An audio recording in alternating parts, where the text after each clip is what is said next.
Have you ever wondered what games you should keep or you should lose? Find out here at Purge Reviews. Wilderness War is a game I played probably 3, maybe 5 times. And I want to talk about it a little bit because I feel like I've played it a lot more than that. This is a CDG game, a card-driven game, where they pretty much all work the same, and most of them are by GMT, although currently we're starting to see other companies put out these card-driven games like Watergate and other things. But basically, you're going to get a card, and you can use it for the points on it, which are operational points that allow you to do things like move armies around or accomplish goals or get threat. Or you can do it for the event, and the event will be something that's overly powerful or more powerful usually than the operational points, but is very specific. So you want these events to occur at certain times. Now, the granddaddy, the best version of this game, is probably Twilight Struggle. In my opinion, you may argue, hey, I like this one better or that one. This one's longer, this one does whatever. There's a lot of niche inside of that. But Twilight Struggle, I think we can all agree on BGG's in the top 5, was number 1. It's probably the most popular, probably the most well-known. Although you're starting to see shorter versions of this come out, and Watergate's a great example. Wilderness War is an introductory CDG for those people looking for an introductory. Now, I think Watergate is much simpler, but this is going to be like a full-fledged game, where Watergate's like this little 2-player, very small box experience. This is a larger game. You got the French and Indian War is the backdrop, and you're going to have these different armies moving around the board. Now, for a war game, it's very introductory, very, very simple. For you guys playing ASL or playing Paths of Glory, which is in the same kind of line, if you will, this is going to be very, very much introductory. If you've always wanted to play one of these, and for some reason Twilight Struggle is on your radar, this is a great starting point, Wilderness War. This is a great place to start. I prefer Washington's War to this one because I like the time period better. I like what's going on a little bit better, but it's more advanced. This one's going to be a Purge for me because I just feel like I'm past it, and I don't need a lot of CDG. So when I do, I think the two I'm going to keep, the big ones, the GMT ones, are Twilight Struggle, which I have the Collector's Edition, and Washington's War, because I really like that Revolutionary War aspect. I like that thematic tie-in. But Wilderness War is a great play. This game is well loved. Now, if you're used to playing the more complex one, the complexity may not be there, and that's fine, but this is a great jumping off point. If you want to get into CDG, a card-driven game like this, with this aspect, this mechanic in it, and you want to have somebody new play it, Wilderness War is a great thing to have in your repertoire to get people started. If you like the French and Indian War, even more so. But this is a great place to stay. I think the rulebook is really good, although it's written like a technical manual. But I think that this is a place a lot of people are going to like.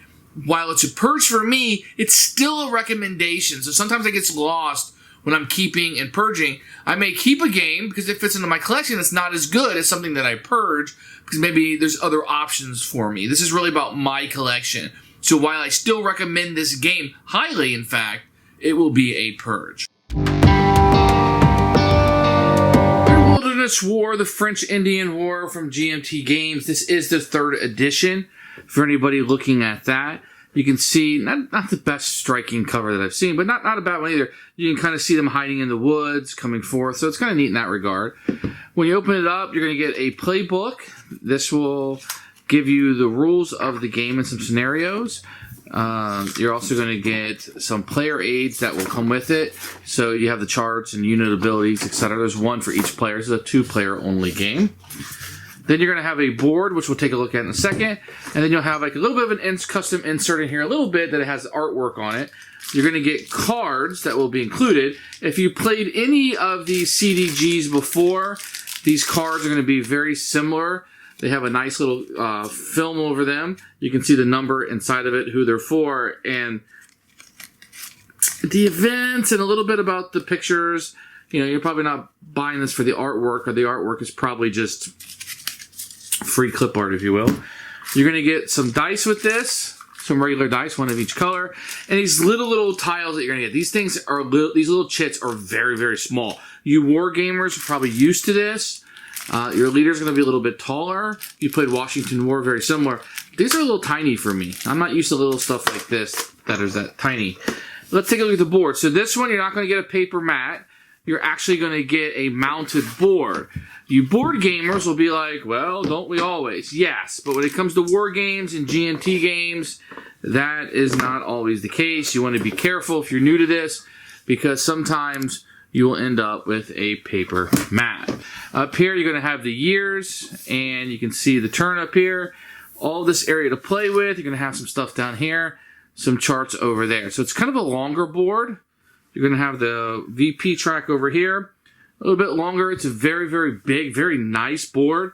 You can see the mountain ranges, etc. So very good job here. Take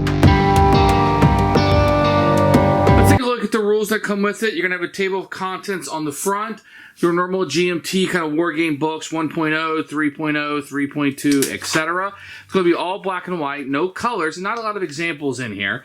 You can have, but this is actually a fantastic rule book the way it's laid out. So it's going to go over the map and the units and the sequence of play. There's going to be 2 parts, the early season, then you're going to have the late season. So you go through each part. Now this game is pretty simple. Plenty of pictures, a little bit of examples that will be thrown in from time to time. But it's a great way to teach this game. The winner and loser, how to retreat of the different battles, and then your victory and attrition, kind of how that works, with some optional rules on the back. Very good rule book, very clear, very concise. One of the best rule books you can have. If you're getting new into CDGs, this is a great place to start.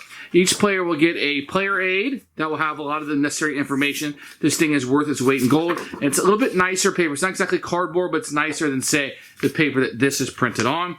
Then you're going to get a playbook that will be with it. This will go over different scenarios that you have. So different years of tournaments, early war if you just want to play that. Late war, here's a full campaign if you want to do a little bit longer. But there's a whole bunch of different scenarios in here you can play that will give you some replayability. And you're going to have some design notes here in the back that will kind of go over everything with you, why things are the way they are. The history is rich in this one. Very, very good job. One of the best rule books from GMT. One of my favorite rule books. If you're into CDGs or you're wanting to start out, it's a great place to start. Okay,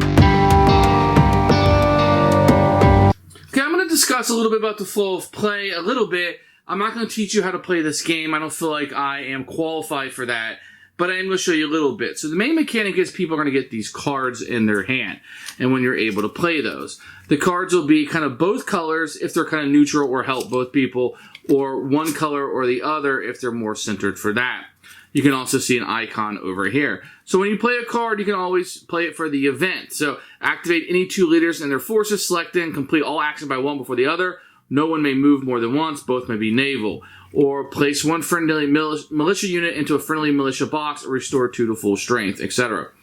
This one can only be played if Johnson's within 2 spaces. Place all Mohawk red striped Indian units out on the map with Johnson. Restore any. So you can always play it for the event. Now, normally if you play it for the event, then it will come out of the deck and will not be available anymore. You can always play it for the number up here also. If you play it for the number, then it goes into the discard pile and can be used again later in the game. You might do that to save the event, or the event would help the opposing player. So what this is going to do is these numbers will give you a number of activation points, if you will, that will allow you to move people around the board, battle, build fortifications, and strongholds. So that's going to be the main mechanic. You can always play a card one of 2 ways, either for the number, the activation points, or the event that will be on the card. And that's a CDG. It's a card-driven game. That's going to be number 1 way they are. So during a turn, you're going to be dealt a number of these cards, and the player, starting with the French player, will alternate playing a card. So you play a card, then the next player will go, then you'll play a card, next player will go, until you are out of cards. The main mechanism to win the game is going to be this victory point thing right here. If somebody were ever to get 11 victory points, you can see the British on this side and the French going up, then you will win the game. If the British ever control all the fortresses, plus solely occupy Niagara and Ohio Forks, which is up here, then they would also win the game. So the British can win that way. Once you get past 1759 and you start getting higher up, then there are different win conditions for the French. If they have at least as many victory points as the box on the VP track. So if you look right here, there will be different numbers. So as long as they get above these numbers, 1760, they need 8, then you will be able to also win the game. So there's 3 different victory conditions that can be won to win the game. As the game progresses, you'll have these leaders that you'll be able to put out on the board, and they will be utilized to move troops around the board. Now, they'll be on standees. I'm just kind of putting them like this so you can see a little bit easier, but you'll be able to move troops around the board. Now, the troops, for the most part, are going to be these little chits that you see. And these chits will have different numbers on them. You can kind of see what these are at. So, as these are placed on the board, they can be stacked up like-minded ones, and they can become troops or even be put with a leader if you so choose. So the leaders are going to give you some information here. The first number, the big 1 over here on my left, is going to be the initiative. This little small 2 is going to be the command, and the 3 will be the tactics. So as you can see, that was a 1-2-1. This guy is a 3-7-0. So all of the leaders are not created equal, and some will have different benefits they can give the troops. In addition, these guys right here, they will have numbers on them, in this case 3 and 4. The first number is their strength, in this case 3, and the 4 would be their movement allowance. And if you ever flip them over, you can see his strength go down to 2, and his movement allowance would be 4. Where this one would go from 4-4, you can see that, and it flips over to a 3-4. So they will have that information printed right on the tiles that you'll be utilizing during the game. I do want to point out with battles that you'll be utilizing this player aid for the most part. So different units will be have different abilities in their raiding and retreating. I'm not going to go into all that. This is just a flow of the overview. And you have a victory point table that will tell you how the victory points are assigned. So +3 for capturing a fortress, 2 if it's a fort. If you get Ohio Force, you get +1, etc. But what's important is the back of this, which is the combat results table. And this will be something that you'll be able to use your combat strength, maybe some dice rolling, some event cards that you'll play, to find out what the attrition is or how many deaths or lives that were on that battlefield as you're going through the battle. You can also see there's one here for the raids and one for the sieges. And that's kind of how that'll be played out using these charts. If you're not used to using these kind of charts in war games, this might be something new for you, but it's actually something that's very easy to utilize. So if you look on the chart, you will see these will be steps that you'll lose. In this case, 2 steps. Each step may be flipping over of a tile, and then if it's already been flipped over, it will just simply be removed from the board until you're strategically being able to control certain areas of the board to gain victory points in the game. Now, once again, you gain victory points by accomplishing certain things. Voluntarily demolish a fort will lose you a victory point. Capturing Niagara will give you a victory point. So you're going to strategically try to come up here and get certain locations that you're going to have. This is just a quick overview of the game. The majority of the game will be driven by the cards, and these will be your decisions on what you're doing or activating the points and moving people around battles to be able to solidify yourself to accomplish the victory point track that you're trying to do here. But a lot of what you'll do will be positioning yourself to get these battles to be accomplished. So that's a quick overview of what you're doing here. I don't expect anybody to be able to play the game from this explanation, but I do want to give you a feel of what you're doing in the game, and I hope I have accomplished that. Who should buy this game? If you're looking for introduction to CDG, this is a great place to start. If you want an introduction to a warish type game, this would be one of those. If you're a fan of the French and Indian War, it's a great place to start. If you found some of the other ones maybe a little bit too complex, this could be a great place for you to start out at. So in those respects, I would say start here. It's quite possible you've played other ones and you're kind of surpassed this, or this would be a step back, but it can be a great learning tool if you want to bring somebody into this genre of board games. This could be a great one to use. I'm recommending this one, but I am also purging it. Thanks for watching the video. I really appreciate you tuning in. If you liked it, please like it and hit that little subscribe button. That really helps out the channel, lets us know that you're getting the videos that you want. If you agreed or disagree with what I said, feel free to comment below. I'd love to hear what you have to say, and I promise that I will comment back. Thanks for watching, and everybody else, keep playing.